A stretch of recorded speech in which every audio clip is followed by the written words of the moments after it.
My name is Sigrun, and I am a multiple seven-figure online business owner and course creator. I live in Switzerland and Iceland. I work with clients around the world in English, which is not my native language. And I started out in the corporate environment with a dream of having my own business. And this masterclass is my journey. And I hope to inspire you to go after your dream too. I'm excited to share with you today the story of how I went from being an employee to becoming a CEO without any business experience or business education, then becoming a business consultant on the side, to ultimately becoming a business coach, building a multiple $1 million online business. I hope my story inspires you to think bigger and act bolder, because that's the reason I want to share this story with you. Here I am, I think 5 years old. I was brought up in the belief that I could do and become anybody. And here I am, Pippi Langstrumpf. What is it called? You know, the one from the story with, she was a wild horse, we would call her. She could do anything, that girl. Of course, she was a fiction, made up, invented by Astrid Lindgren. But this is how I went to kindergarten at least one day. And my dad put wires into my hair so I could go to kindergarten like that. I had to actually sidestep to get in through the door. And I have very warm and fond memories just from that picture of that story, that I thought I could become anybody. But actually my thinking was confirmed, not through my parents just telling me it, because I don't think that's enough. It's not enough that your parents or close relatives tell you that you can do anything. We need to see proof, especially women need to see proof that we can actually do it. We need to see this proof in the world. So what do we see when we read the newspaper? What do we see on TV? What do we see happening in the world that confirms the belief that we can do anything? If we don't see women like ourselves do things that we want to do, we start to believe that we cannot do them.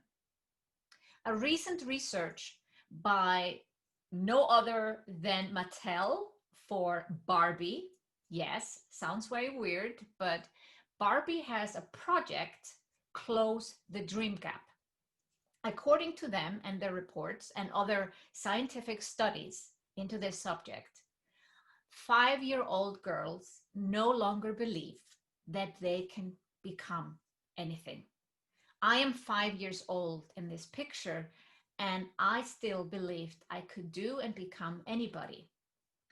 But in the wider world, outside Iceland, a lot of 5-year-old girls today no longer believe that they can become anybody, because they don't see so many women being a president, being a CEO, being a scientist, making big world-changing decisions, and doctor, taxi driver, you name it. Overall, they see men, and they don't see someone like themselves, whatever color they are, wherever they come from. I feel blessed that my parents instilled this belief in me, but that belief could have been ruined easily. Luckily, a woman got elected as a president when I was only 9 years old.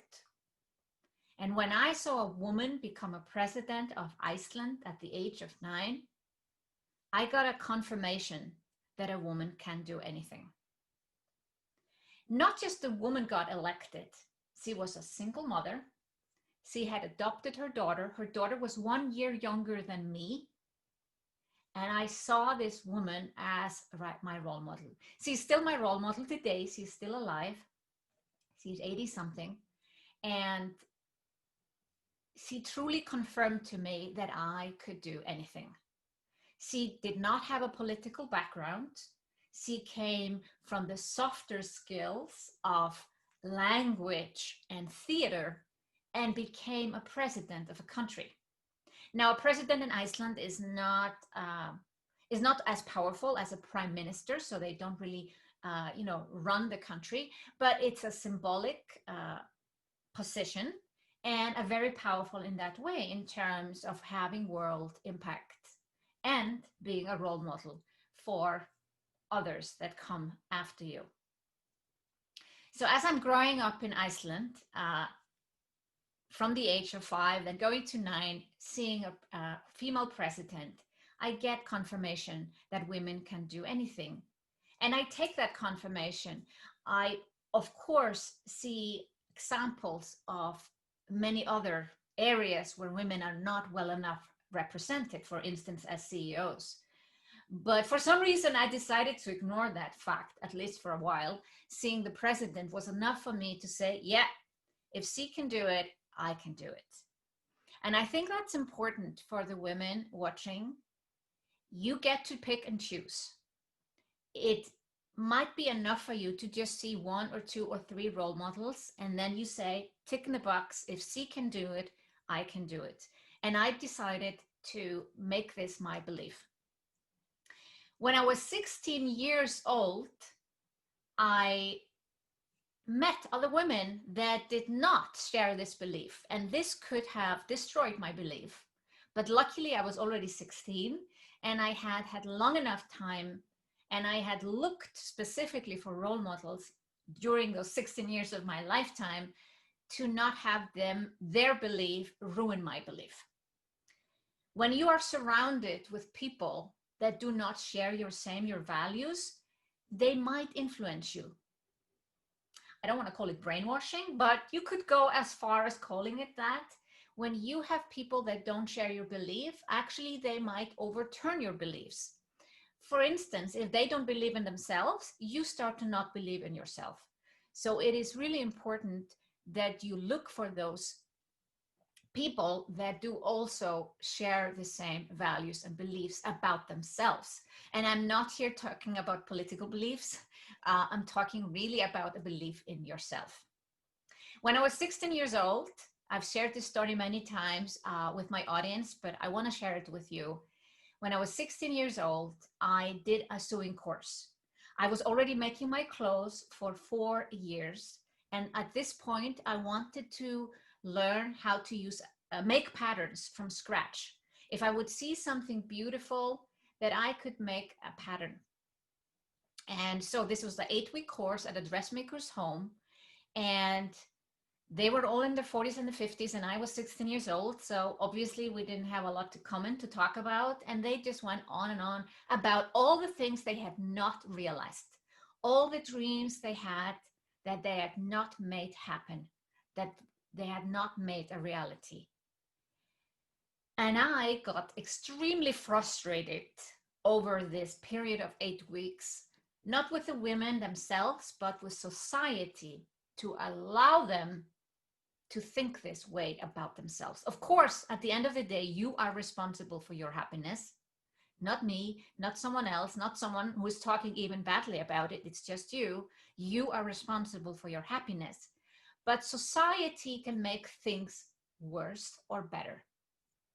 If society believes that the women should just stay at home and take care of kids, I mean, the general public, of course, a lot of women will feel the pressure of doing just exactly that and not following their dreams. And that is what I experienced 16 years old. I felt society or the general public was not giving the women the belief that they needed to go after their dreams. And I decided a few things, and I hope you decide that today too. I decided that I would follow my dreams always. I would never be one of these women in my 40s and 50s, the age I'm right now, where I would say I couldn't follow my dreams. I had these dreams, but I didn't do it. And every time I have a new dream, I ask myself, is this really a dream I want to realize? Am I willing to do what it takes to make the dream come true? If I need to make some compromises or stop something else, because often when we decide to go after a dream, it means we cannot do something else at the same time. Yeah. So there's some compromises to be made. I ask myself, is this really worth it? Is it what I really want and I believe in? And if that's the case, I go after my dream. Just recently, I bought a penthouse. 1 month ago, I had no idea that I wanted a penthouse. Then I saw it. I figured out how I could invest in it. I bought it. I rented the old apartment that I already had, started a real estate company. 1 month ago, I had no clue about this dream. But this dream became something so desirable, something I really wanted. And then I just checked, what do I need to do to make this dream happen? Is this realistic? Is it possible? Once I had figured out what I needed to do to make this dream come a reality, I made it happen. And I didn't just make it happen and then, it takes months or years. It happened in a couple of weeks. And that's why I'm sitting in the spare bedroom of my parents today and recording this masterclass, because I decided to rent out my old apartment very quickly to the Indian embassy, and I'm waiting for my new penthouse to be available. This is just one example of following my dreams. Another thing that I decided to do was I would never have a man stop me. I truly believe in love. My parents met when they were 14 years old. They're still happily married today. I am currently in the spare bedroom of my parents. And I believe in love, but I believe that love means support. It means support both ways, not just one way. So a spouse, whether it's male or female, should never stop their spouse from following their dreams. They should always be supportive. And I decided this at 16 years old, and this has helped me find the love of my life who always supports my dreams. I decided one more thing. I decided not to have children because all the women used children as an excuse for not following their dreams. Now, today I would not have made that decision. I am a stepmom since 12 years. They are 15 and 16. And I have spent a large portion of my life taking care of them. Now they're a little bit older and they need less of me. They're still spending a lot of time with their father. And I am happy that I became a stepmom. And I'm kind of sad that a 16-year-old made that decision. Not that I want children now. No, don't misunderstand me. But that women use their children as excuses for not following their dreams is very sad, in my opinion. It's something nobody should ever say. Because imagine that child listening and hearing a mother saying, I didn't do this because I had you. Rather say, I followed my dream because I want to inspire you. So that is what all of this means when I see this picture of me, 5-year-old. I was only 5 years old, but I believed anything was possible. And I was able to keep that belief despite the general public, society, and women that I interacted with having different beliefs. And I believe you can also, whether you have this belief today or not, I think, and I know you can change it because I've seen it happen again and again. I had a dream also at the age of 5. I loved singing. And I loved standing on stage and singing. I'm actually a horrible singer. Nobody told me at the time, luckily, because that would have crushed me. So everybody just pretended that I could sing, which I think is quite funny. But I saw myself standing on stage as a young girl.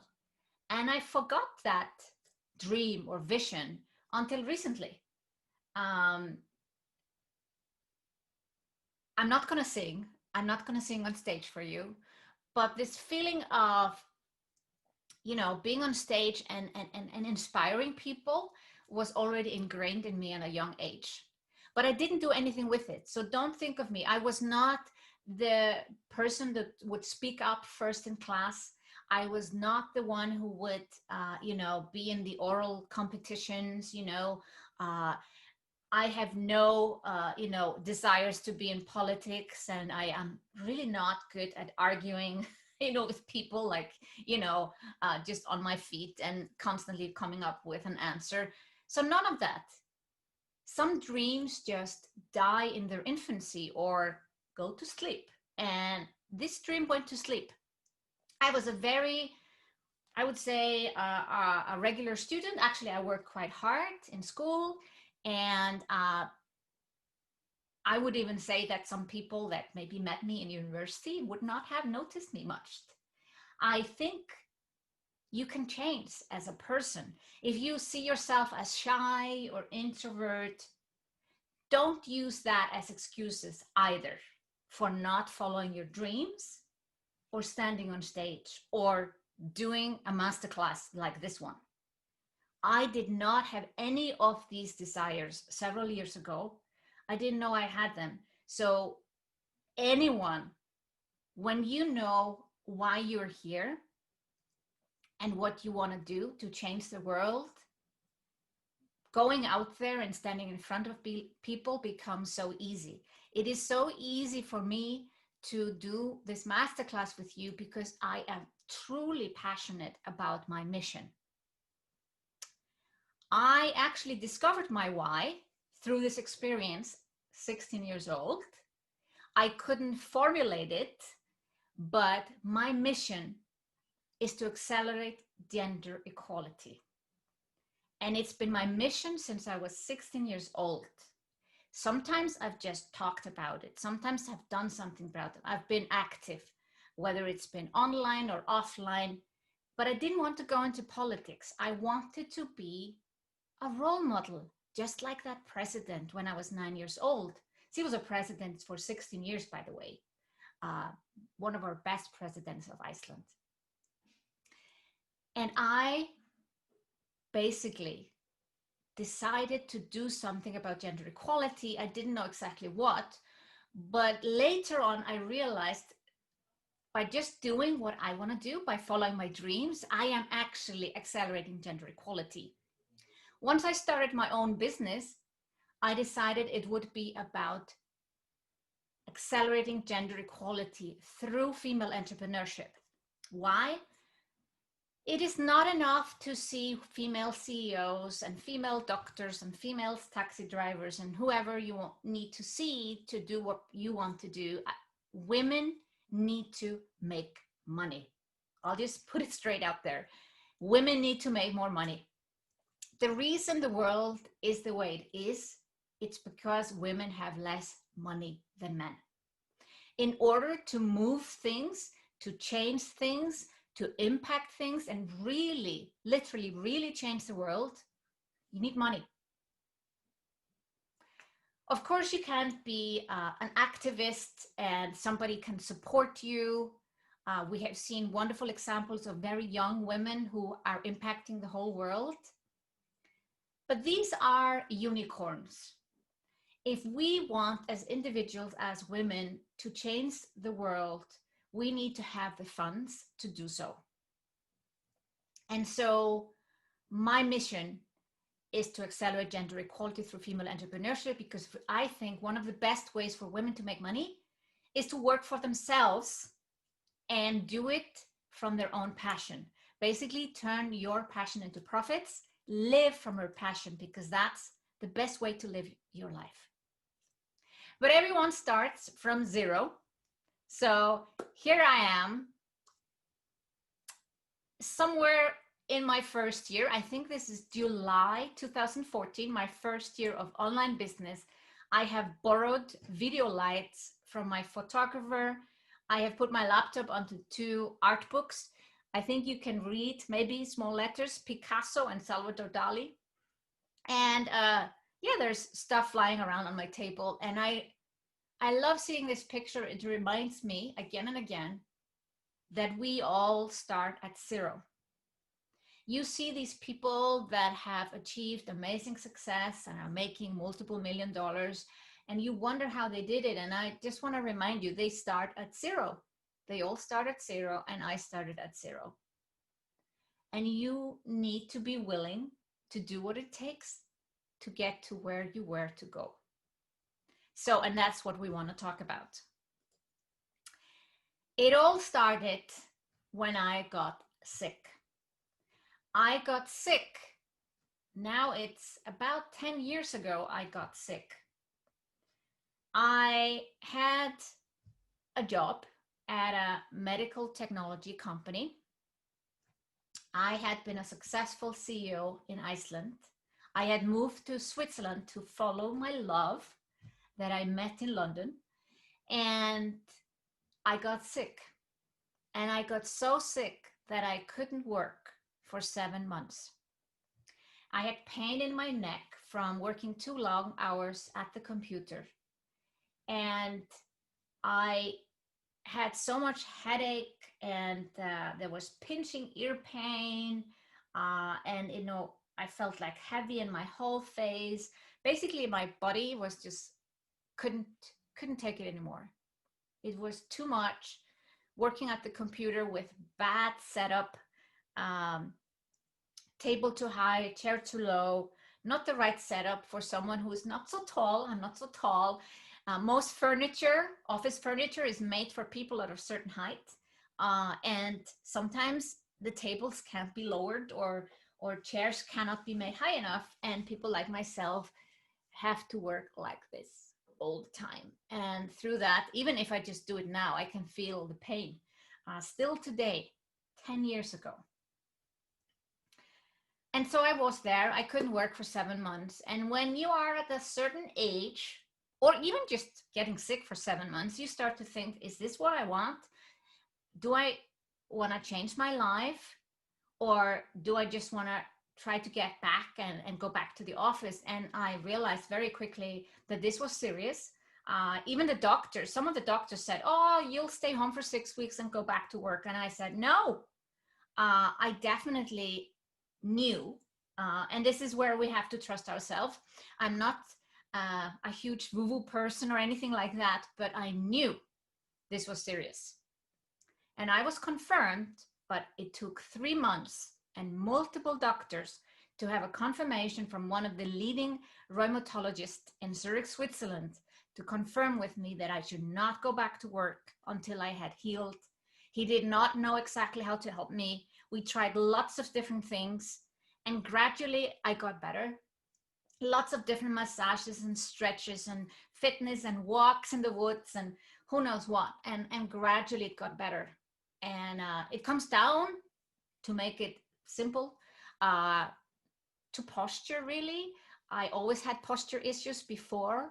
And if you then have a bad setup, that's going to affect it even more. Now I have a proper chair, and I can make it high enough, and I have a height adjustable table and all these things. And I take care of my health. I go for daily walks.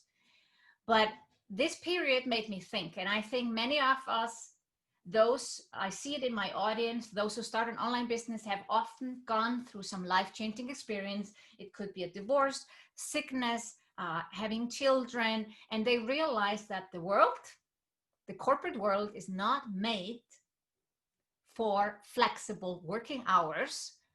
And it is time to take charge and create your own system and create your own business so that you can have the time, the flexibility, the freedom that you want. Well, the issue is like, what is your business idea? And I started to kind of toy with different ideas. Oh, I could be a photographer. I love photography. I could write travel books. And I was waiting for that brilliant business idea to fall on my head. And then I could start my business. Well, can tell you a secret, that's not how it works. That brilliant business idea is, for most people, not going to come just like that. It is inside of you. You have it already, but the only way you're actually going to figure it out if you do something about it. Sitting Whether you sit on the sofa or sit at your desk or you take a shower or go for a walk, it's probably not going to happen. It only happens when you actually do something. So the key was stop thinking and start doing, which actually happens to be my first blog post. And that is really how I got started. But I want to take one step back and tell you the story of how I got my CEO job in the first place. As you noticed, I just told you before that I had been a CEO before for almost a decade before I got sick. But I didn't study business originally. And I got the job through one phone call. I had moved back from Germany and Switzerland to Iceland. I was 29 years old, no money in my bank account, somehow convinced the bank to get 100% loan to buy a small apartment. And I started to work in a software company as a project manager. After 2 years, I lost my job because of the dot-com boom. People were hiring too many people and then they were firing again. So it had nothing to do with my performance, I don't believe. I think I was paid a little bit too much, and that's why I was one of the first to go. And then I landed in a small software company, and I had been a project manager there for 1 year when the company got sold. And overnight, we were in a little bit of a weird situation. We didn't know who would be our CEO. But I realized they didn't have someone in mind. And I got this crazy idea that I could become the next CEO. The idea was so crazy that I threw it away. But you know what happens with crazy ideas? Just like the penthouse that I just bought, they come back. So if you get a crazy idea that you should start an online business or launch an online course or whatever, if that idea, if you throw it away and it comes back again and again, you have to do it. You have to do it. It is the universe helping you to make a decision. And I had no business education, no business background. I was a project manager. I did not have access to the books. I did not know how the company was doing, but I knew a lot about the business after being working there for 12 years and knowing all the customers and knowing all the products and teaching how to use the software. I thought maybe enough to at least take the next step. I asked my sister, I asked my mother, father, and the man I was dating at the time, should I go for it? And everyone said yes. My mother was a little bit doubtful, but my dad said, go for it. And I'm like, yeah, but I know nothing about finances or bookkeeping, or I don't know how to really run a company. You can figure it out. You can figure it out. I made a phone call to the company who had bought the company, and to a project manager there that I happen to know from childhood. Iceland is not that big, but even if you don't know the person, I just basically figured out, what do I need to do that you consider me as a CEO? And I also asked, do you have someone in mind? And they didn't. So basically, they told me to write a 2-page memo. I wrote a 2-page memo. I sent it in, and then nothing happened for weeks and weeks. And I didn't know what to do. I thought, well, they've probably hired someone who has a business degree and business experience, and they just forgot to let me know that I didn't get the job. I take 1 day off from work, and exactly that day, the new owner comes for a visit. My sister calls me on the phone and tells me, the new owner visited us. And I knew, gut feeling, listen to your gut feeling. I knew that I had to do something about it that day. I figured out his mobile phone number, and I remember the arms shaking, my mouth getting dry, the one where you will, I have to take a sip of water, and then I made that phone call. It's the scariest thing I've done. And that's why I share it with you. It's even scarier than starting an online business or going into a launch or applying for a job or anything else I've done in my life. This particular moment, picking up the phone, making that phone call to this guy who potentially had the opportunity I wanted, was the most courageous thing that I've done in my life. And he loved it so much that he gave me the job. He loved my boldness. He realized that I didn't have the education, that I didn't have the background, the experience. He also said, we'll figure it out. I like you. And that's how you also can make anything come true. So back to my slides. I had to share this story. Back to my slides. So we are coming to the number crunching, and I want you to really pay attention. I wasted 18 months. What is my business idea? And as I told you just before, you do not find your business idea by sitting on your bum or taking a shower or going for a walk. You have to actually do something. And finally, I did something. I started blogging towards end of 2013, and I started to test out some ideas. The thing that finally got me into action was that I was so frustrated with myself. I said, Sigrun, what's wrong with you? Why can't you get started? And I gave myself 2 days to set up my website. Now I know you don't even need a website to start an online business. What is that for a revelation? Yeah. So I wasted time switching my theme 5 times on WordPress, making it all pretty. People don't care about pretty. What matters is substance. I am sitting here in the spare bedroom of my parents just to prove my point. Do you care about the background? Of course, it's nicer to have a nicer background, but it doesn't take away from my message. The content is what matters. If you like my content, like my style, like my voice, does it matter if there is a bed in the background and not the perfect, everything perfect makeup, perfect? I have horrible lighting here today. There's a beautiful, view and window, but even if I put my lights on, my video lights, it just makes worse. And I thought to myself, does that matter? No, the content matters. So you don't even need a website. It doesn't need to be pretty, but are you doing something? And I said to myself, I finally need to write that blog post. That was September 2013. I was still too scared to put some offer out there. So as you can see, by the start of January, I had 30 people on my email list, friends and family, people who felt sorry for me. You don't want the pity likes or the pity email addresses, I can tell you that. They may stay on there forever because they like you, but they're not going to buy from you. So those 30 don't really count. It's the same as 0. It's just your supporters. And it's good to have them as long as they actually support you.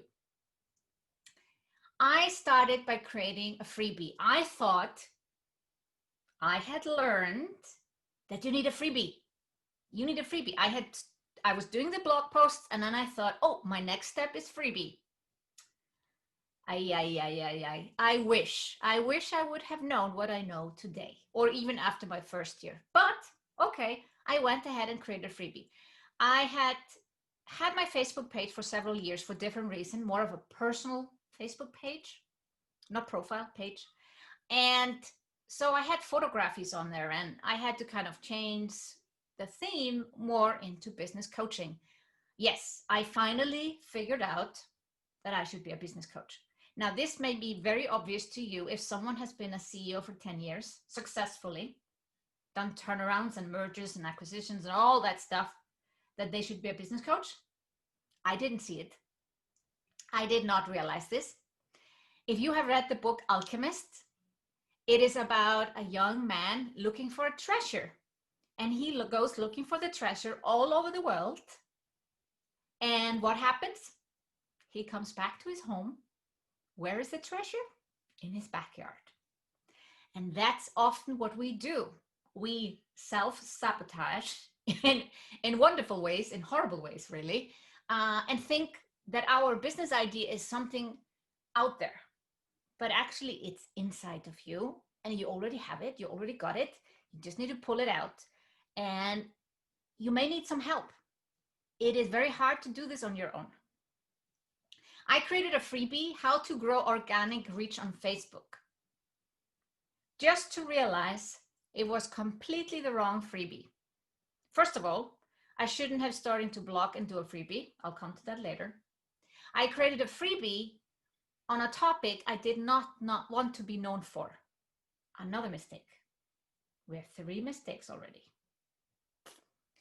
Finally, by March 2014, I was getting very frustrated about myself, making no money, spending a lot of time online, watching everybody else, what everyone else is doing, mistake 4, instead of actually just doing the work. I created a course. I announced the course, said in 7 days, I'm going to run a course, how to find your passion and your business idea in 7 days. I basically created a course for myself, and it worked brilliantly. It was a free course. It was like a challenge. We didn't call it challenges at the time, but basically it was a free course. What mistake did I do? I had nothing to sell afterwards. I didn't have a business coach. I was not in a coaching program. So I didn't understand this thinking of, if you run a challenge, people want to buy something from you afterwards. A percentage wants to buy. It's not even that hard to sell to them. They want to buy from you because you've demonstrated, your teaching skills or your knowledge. And I had 134 people in my first challenge without knowing it was a challenge, and sold them nothing. Nothing. That's crazy. Yes. So we have 5 mistakes already. We're going to have a lot more, believe me. Okay, my list was growing, but I wasn't selling anything. Zilch.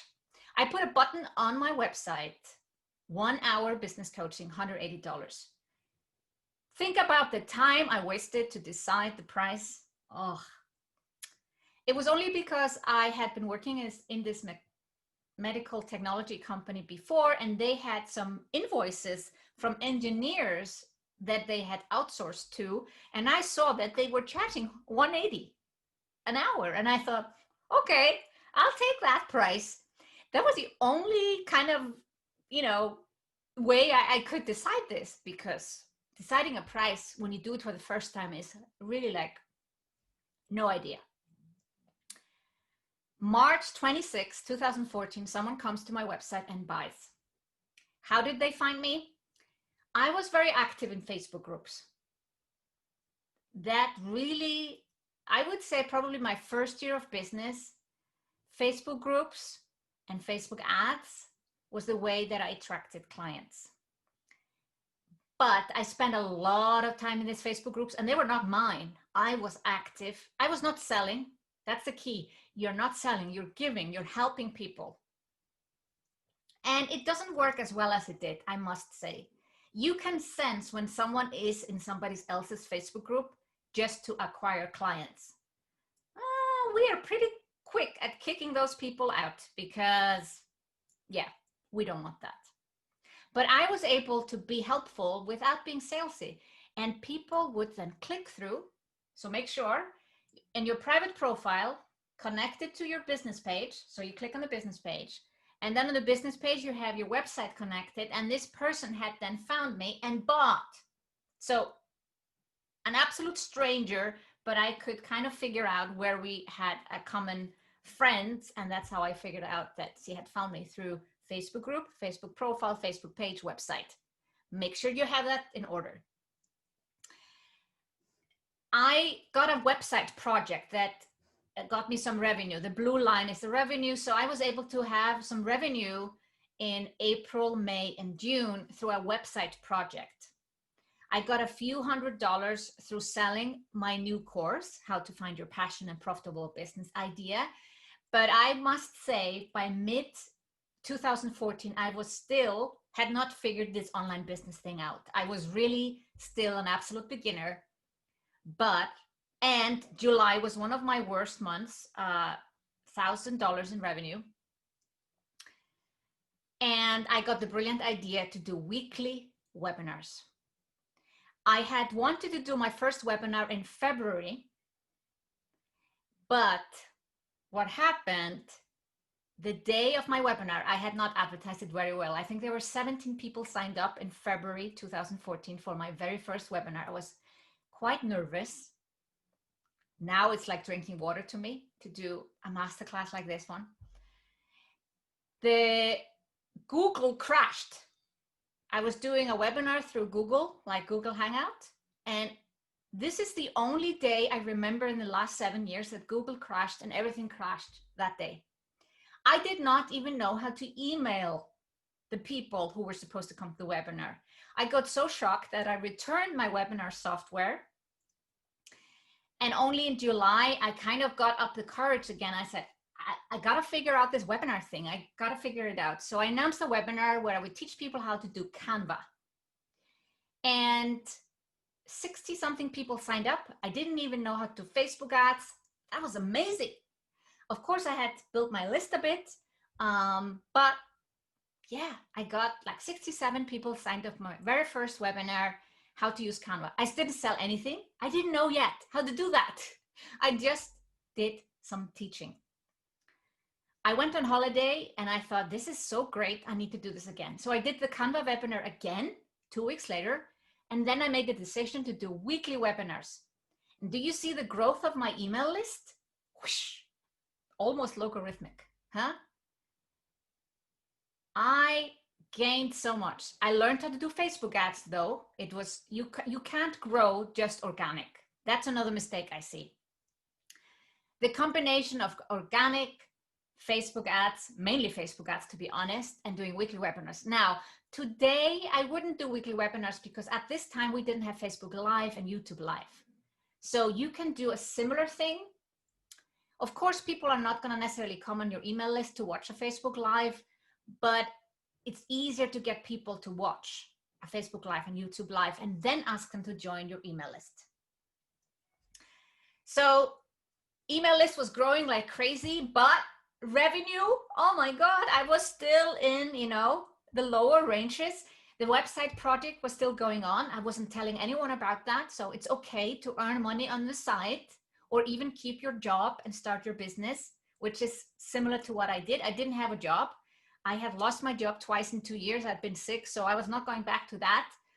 But this was not enough to live from, I live mostly in Switzerland. Now I'm in Iceland in the spare bedroom of my parents. So I had to figure this thing out. How do I make money when I already have 1,500 people on my email list? So I bit the bullet and I hired a business coach. Today, I would not hire a business coach. There are wonderful business programs where you can learn the things that I want to learn, but at the time, they did not exist. I hired a business coach to teach me how to launch.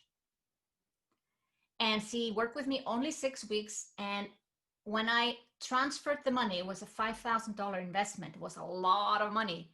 I thought that I could figure it out on my own. And you can see the results were not there. Big email list, very little revenue, very little for the effort that I was making. But once I had paid the $5,000 with my credit card, and I did not know how I was going to make the $5,000 to pay the bill. Yeah, you shouldn't do that. You should kind of have that. Don't go into debt. Don't go into debt. I got an email from a guy who had been reading my blog posts on how to find your passion and profitable business idea. And he asked me, do you do coaching? And I said, yes, I do. I was not doing any coaching except the single hours that I was selling time to time, which you should not do. Don't sell single hours. And he wanted to work with me. And I said, oh, I have this course. And he said, no, I don't want course. I want coaching. And I said, 6 sessions, 1,500? I was scared sending that email. He said, okay, how do I pay? The money was in my bank account the same day. I had not yet started to work with a business coach. I truly believe money is energy. And when you invest in yourself, it comes back. And if you're holding on to your money, thinking you can get more of it without actually investing in your personal and business growth, you're very wrong. One of the key reasons I suddenly started to make money, you see the blue line jump up. I decided to invest in myself. The universe rewarded me with before I even started to work with a person. It made click in my head on how you can easily sell without being salesy. You basically provide value and then you ask for the sale. But I was so stuck. And I forbid my clients to use the word stuck, but I guess you know the feeling. It's just a block. And when that block is lifted, it's like the floodgates. There was no stopping. I made $55,000 in 3 months. 3 months in my first year of business. And I had been making about 20,000 the other 9 months. The difference was I invested in myself. I got the help I needed. I think there are wonderful coaching programs out there where you can learn, to create an online course and launch. And you don't need to hire a business coach. But yeah, I finally invested in myself and I fell in love with launching. I decided to teach others what I learned about myself. And that's why I'm sharing this journey. So we could go into details of every little step there, but I want to go to the second year. It kept on going, but look at the first month. I was in shock after 3 months of 5-figure months and the last month even being $25,000 a month. My blueprint, we all have this blueprint of who we are and what we can or cannot achieve. It was crushed. It was broken. I was in shock. And often we have this ceiling of what we think is okay for us to earn. I think when I hit the 25,000, I was like, oh my God, this is too much. Who am I? Is this a fluke? Will all this money just disappear? Impostor syndrome. The more educated and the more experienced you are, the bigger your imposter syndrome is. Isn't that interesting? My revenue in January was $1,429. I had over 2,000 people on my email list. Lots of people were willing to work with me. Surely, I wasn't asking them. I completely self-sabotaged. Well, luckily, I check my numbers regularly, and that's what you should do too. Check your numbers every week. I check them only after a whole month. So imagine the shock that I had when I realized that I had done this. It was not the universe or the economy or suddenly nobody wants to work with me anymore. It was me. I hadn't sent out emails to invite people to my webinars. Sometimes I did a webinar. I was still doing weekly webinars and I invited people the day before instead of a week ahead or 2 weeks ahead. I did not send out sales email and tell people they could work with me. I see this happen all the time, especially women. We self-sabotage.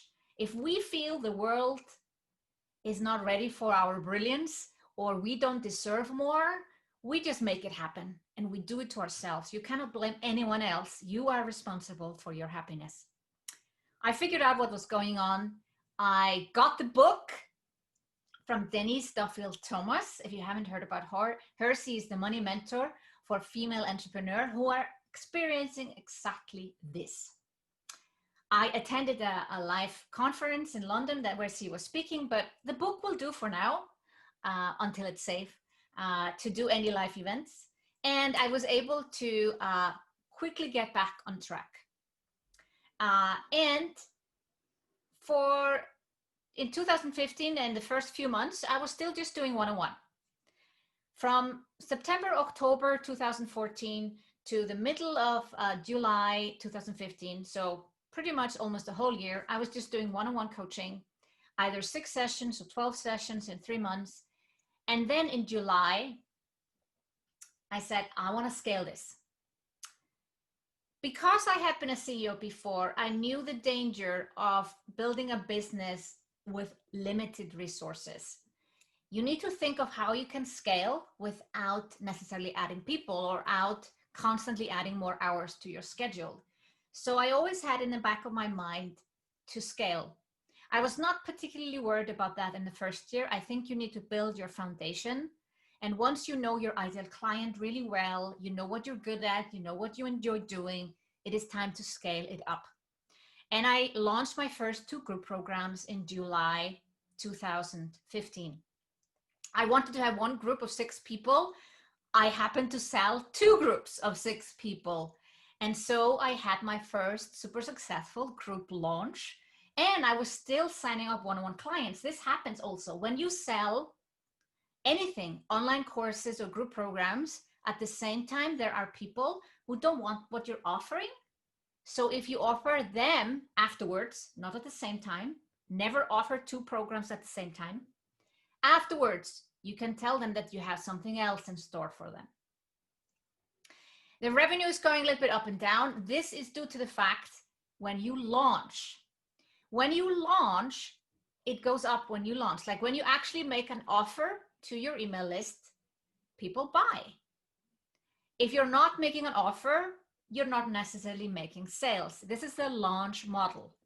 You can mix your launch model with a more evergreen model, but I love launching. It's my favorite way to sell. And I think that's also one of the key reasons I've built such a big business. So you see, I started to sell group programs, and the final number at the end of December even doesn't fit on the chart. Somehow got a cutoff. But I think it was over 40,000 in revenue the last December on the year. So I ended with over doubling the revenue in the second year. Third year, email list, not growing so much. I got a little bit tired of the weekly webinars, to be honest. And I didn't pay so much attention to list building. So one key lesson is don't get complacent about your list building. It didn't really hurt my revenue, as you can see. You know, people leave and come and leave and come and leave and come. But I still don't want you to get complacent about list building. It should constantly be on your mind. But sales comes first, then list building. Sales should be your priority. So you see constantly, pretty much most months are $20,000 in my third year of business. I am running groups and I'm still selling one-on-one. I'm launching groups in January, nothing in February. That's why you see the dip down. Then in March, April, I launched another group. I launched a 9-month program. So I went from groups of 6 and 8 weeks to essentially in August, went too fast. In August 2016, my groups were 18 people and the group program length was 10 months. So that's also a good way to scale. You start with smaller groups and smaller programs, and then you gradually scale. Don't go and say, hey, I am brand new in online business and I'm going to have a group with 20 people and it's a 12-month program. No. It is better to have a shorter program, a smaller group in the beginning to, again, get to know whether you like group programs. Do you like this ideal client? Do you like teaching this way? Is it scalable what you're teaching? And you can do more iterations in a year. Now, when you have programs of 12 months, which I have today, it's hard to iterate. If I get a new idea in the middle of the year, I have to wait 6 months to implement it. So it's better to have shorter programs in the beginning and then gradually make them longer. And that's what happened. And then what happened in September 2016, my husband lost his job. He had the tingling feeling it would happen. And he had been working 10 years in the company, survived a lot of restructurings, and he kind of felt it was coming. And he started to joke with me early on in 2016 or even 2015 that that he could work for me, that I could retire him. And I thought that was a ridiculous idea because, he was having quite good income and I didn't see how I could replace it. But when he actually lost his job in September 2016, it was like a rocket for me. I don't want to use the word, no, but it's like, a rocket. I was like, I am going to have the best launch ever. And that's exactly what I did. Now, my launch lasted between December and actually November, December, and January. So it doesn't all fall on 1 month, but in total, it was a $230,000 launch. Why? My husband lost his job and I had set my business up for this. I was running group programs and I could run multiple group programs. I had max 18 people in a group, but I think I sold 4 groups. And that's how I was able to have this massive launch. I sold out all my group programs, but here comes the key. In order to really scale your business, you need an online course. You need a scalable online program, and that's what group programs are not. For the first 3 years in my business, I did not have a scalable online course. I had created this little course, Passionathon, how to find your passion and profitable business idea, but I had put it to the side. It's a small course, and I really want to help people build a business and not just find their passion. I was working with, I was in a mastermind at the time, and we had our first call in January, and I come very excited to the call, and I say, I just sold out all my programs for 2017. I had a $230,000 launch, and I felt like the hero. And then the first thing the coach says, and what do you sell now? To all the people who couldn't join since you sold everything out. And I'm like, oh. So I had announced a webinar. And on that webinar, I got the brilliant idea for my signature program. Under time pressure, suddenly it was there. I had been looking for my signature online course that could be scalable for 3 years. And you don't have to wait that long. If you got help to create the course, create an online course, take it, because you cannot just figure this out on your own, and you don't have to wait 3 years like I did. But I waited 3 years, and finally the idea just popped into my head the day that I needed it, and I announced Sigrun's online MBA, Somba. And we started with an inaugural class. There was no content, nothing ready. You should always sell before you create. Don't create an online course and then figure out how to sell it. You sell it first and then you create it. 50 people joined my inaugural class and nothing was created. The only promise I had was weekly Q&A and monthly master hot seat calls. And then gradually I would create the content. I allowed the people to stay in for 2 years in the first round because I was creating all the content. But that was the start. And that's why I could triple my income in my 4th year. This is really the key to scale, is a scalable online course. The second to the growth is launch. Putting the online course on your website and hoping someone finds it and buys it is a hope strategy. It's not a good strategy. It's a terrible strategy. You need to launch. So you need this combination of a scalable online course and knowing how to launch, and that's when you can scale. I was able to triple my income in my 4th year of business. I did a couple of other things that also helped. I started a podcast, and I also started to host live events. But the key was still the online course and launching. And without it, I would still have made that revenue number. So coming to year number 5, I was able to keep on scaling. I did 2 launches of Zomba. And the launches were both around the 500,000 mark. Email list, had focused a little bit more on it, as you see in 2017. I mainly grow my email list in launches, and that's what you should do too. Then a little bit up and down, we clean our email list from time to time. If people are not opening your email in 6 months, then you should remove them from your list unless they are clients. Then you have to keep record of them. We keep on growing. There's nothing particular to say about that. In between launches, I was not selling necessarily one-on-one, but I was starting group programs. So that's where you see revenues in between. And then always towards the end of the year, I am selling masterminds for the next year. So having a combination of a scalable online course, that's your foundation, and then having a group programs and masterminds on top creates this wonderful ascension model. Because when people have finished your signature online course, they may want to continue with you on your journey. That's why I can work with clients for 4 or 5 years. They start with Zomba and then they join Momentum, which is my group coaching program, and then VIP and Red Circle. These are 4 levels. This is called an ascension model or a customer journey. And you want to have something like that instead of just having a one super duper online course and then nothing after that. One of my good friends also said, think about the second sale. Make your program so amazing that people want to continue working with you, and then you have something for them. Not endlessly.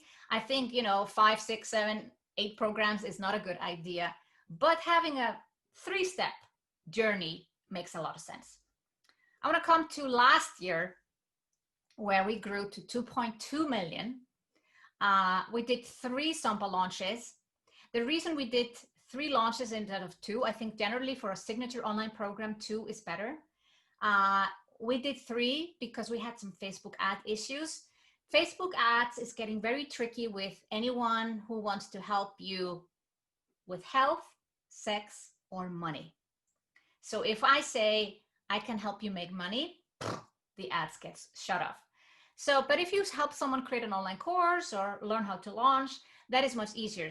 So you want to make sure that you can do something specific in your ad strategy, because without ads, you can also not scale in the way that I've done. So we did 3 Zomba launches, Jan, June, and September. A little bit smaller in June and September than we did before. June was a really hot month. And when it's hot weather, it can impact your business. Also, political climate can impact your business. So you don't want to launch when there are elections. People need to feel hopeful when they are buying something. So you want to see how you can avoid political climate. Of course, the weather, you may not know that ahead of time, but it can impact your business, as you can see here. I'm going a little bit faster because I know the first years are more interesting. This is the current year. Of course, we're not finished, but it looks like we're going to have at least 3 million. We're currently at 1.7. So we've already, we are, by this time of year, I think we're already 70% growth compared to last year. So looks like an easy 3 million year. And it actually feels in many ways easier than before. We're doing many small launches on purpose, which feel very light and good for us. And also we had a massive launch now in June, which was our best launch ever. We only could spend 20 or 30% of what we wanted on Facebook ads, but we had great support from our partners. And when things are up against you, when you feel everything is going wrong, like with Facebook ads, you're not getting the leads you want, it's like a rocket up your butt. And we got this extra energy on the team to do our best. And really, it was the most profitable, 82% profit and over 600,000. So that is also what I enjoy the most. I enjoy the most to help people create online courses and launch and have similar success to what I've had. So 10 most important lessons. I'm sure you have noted some down yourself, but here is what I have noted down for you. Invest in yourself. This was a turning point in my story. September 2014, I had been trying to do it on my own. I have 4 master's degrees, 10 years experience CEO. I even run a website company. I had done a course, how to create an online business. It did not compute in my head, and I think I'm smart. I hope I am. And I needed to make this investment in myself and get someone to tell me exactly what to do. How do you create an online course? How do you launch? And funnily enough, that's what I teach today. I have learned from my mistakes, and I want you not to make them. And this was my first step. Clarity comes from action. I wasted 18 months thinking about what would be my business idea, and nothing happened until I actually took some action. So you got to do something, you got to put it out there, and then you see, do you like it? Do people like it? Do I enjoy doing it? And then you make a decision. You're an entrepreneur. You can change your mind. You can be known for one thing today and another thing next week. That's fine. But ultimately, you're going to pick your thing, but maybe you have to try a few things first. So clarity comes from action. Get coaching from someone who's done it already. I have picked my coaches carefully. And the people that come to me have also picked me carefully. Picked someone you resonate with, that's someone who has done what you want to do, someone who can teach you step by step, and you can skip those mistakes. You can go there faster. You don't need to wait 3 years to create your online course, your signature online course that's scalable like I did, which is the key to my growth. Be known for one thing. Don't worry about this in the beginning. You can be all over the place in the beginning. That's very normal. But ultimately, you want to be known for one thing. Surround yourself with like-minded people. Typically, I do this through masterminds. I invest in mastermind programs. I'm also in self-led masterminds. But just generally, be around people that believe in themselves, that are doing things, not negative nillies, people that discourage you. Get rid of them. They don't belong in your life. Online courses are the key to scaling. Yes, you can scale group programs. I also have a large group program, but online courses, that's really the key to scaling. And you can create an online course in your first year of business. Launching, there is this dream of passive income. Truly passive income is what I have now. I've rented out an apartment. I get money every month, and maybe I get a phone call every 3 months about something. That's passive income. There is no passive income, really. You always need to do something. So don't be lured into the passive income dream. I think you can do a great combination of some sort of an evergreen, something that is available all the time. For instance, people can join my group coaching program all the time. It's evergreen.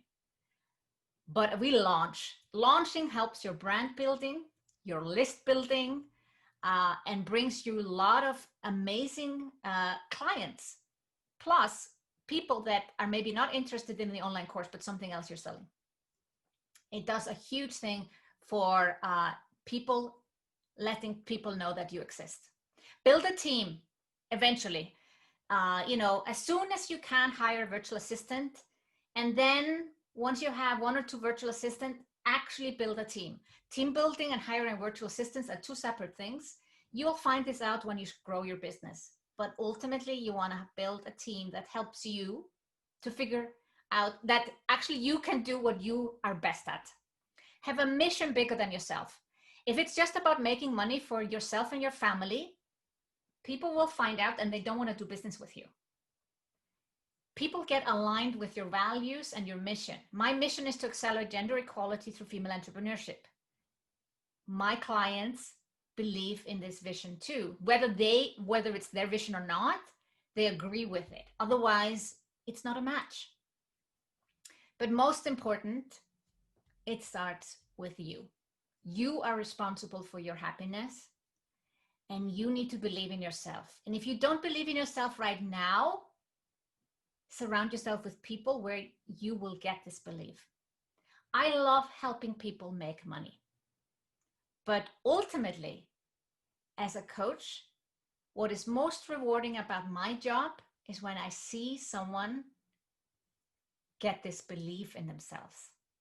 That is priceless and worth more than all the money in the world. I invite you to be a part of our community and download the free guide, Get More Sales in Your Service-Based Online Business. You can go to sigrun.com/50 ways. There are 50 ways that I've listed that have helped me make money in my business. And remember, it starts with you. You are responsible for your happiness.